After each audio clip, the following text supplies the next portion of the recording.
Play of రేస్లోకి వచ్చిన RCB match విషయానికి వస్తే టాస్ గెలిచి బౌలింగ్ ఎంచుకున్న పంజాబ్ టీంలో డెబ్యూ మ్యాచ్ ఆడిన కావేరప్ప అటు డూప్లెసిస్ని ఇటు విల్ జాక్స్ని డెబ్యూ మ్యాచ్లోనే 2 వికెట్లు తీసి అదరగొట్టాడు. ఇక విరాట్ కోహ్లీ ఇక రజత్ పట్టిదార్ అద్భుతమైన ఇన్నింగ్స్ ఆడారు. విరాట్ అయితే నిన్న స్లో బ్యాటింగ్ చేస్తాడు అని అన్న ప్రతి ఒక్కరి నోర్లు మూయించాడు ద కింగ్.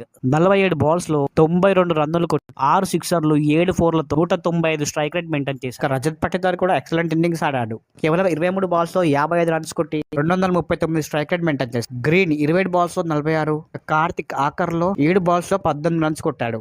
ఓవర్లు పూర్తి అయ్యేసరికి ఆర్సీబీ 241 పరుగులు చేసి ఇక పంజాబ్ బ్యాటర్ లో బ్రాస్ తో 27 పరుగులు చేసి అవుట్ కాదు. రోజు ఒక్కడే హాఫ్ సెంచరీతో మెరిశాడు.